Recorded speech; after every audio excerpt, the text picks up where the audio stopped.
মাদারীপুরের ডাসার উপজেলায় গ্রামীণ সড়কের অবস্থা বেহাল। কাঁচা সড়ক ব্যবহারকারীদের ভোগান্তির শেষ নেই।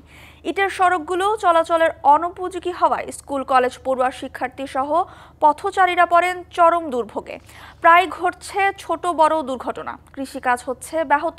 বারবার জানালেও টনক নড়ছে না কর্তৃপক্ষের, অভিযোগ এলাকাবাসীর।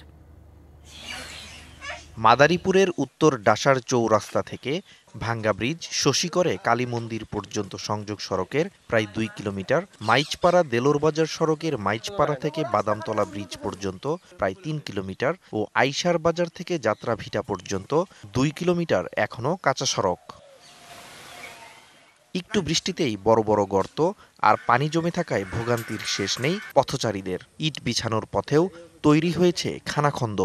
সড়কগুলো দ্রুত মেরামতের দাবি স্থানীয়দের। এলএমই সার্টিফাইড বিশ্বসেরা কপারে তৈরি ওয়ালটন কেবলস, যা আপনার স্থাপনাকে রাখবে সব সময় নিরাপদ। বৃষ্টি নামে আটটারি না, পাচার খাওয়া লাগে, তাই এই মানে যে দুর্ভোগে আছে এই রাস্তা লইয়া আমরা মালামাল আনতে পারি না, সকলের সমস্যা হয়।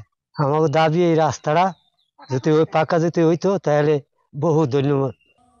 জনপ্রতিনিধির অভিযোগ, একাধিকবার পাকা সড়ক নির্মাণে বিভিন্ন মহল ও সংশ্লিষ্ট দপ্তরকে জানালেও নেওয়া হয়নি ব্যবস্থা। উপজেলার চেয়ারম্যান, এমপি সবার কাছে যাওয়া হয়েছে, কেউ কোনো এই যাবৎ গুরুত্ব দেয় নাই, আর এ যাবৎ কোনো কাজ হয় নাই। অবশ্য দুর্ভোগ কমাতে তালিকা করে ঝুঁকিপূর্ণ সড়কগুলো মেরামতের আশ্বাস এলজিইডির।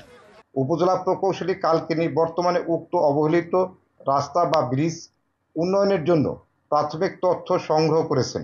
এলজিইডি আমাকে নির্দেশনা প্রদান সাপেক্ষে তথ্য প্রদান করা হবে। সরকারি তথ্য মতে ৭৬.৮ বর্গ কিলোমিটার আয়তনের এই উপজেলায় আইডিভুক্ত প্রায় ১০০ কিলোমিটার কাঁচা রাস্তা রয়েছে। DBC news desk.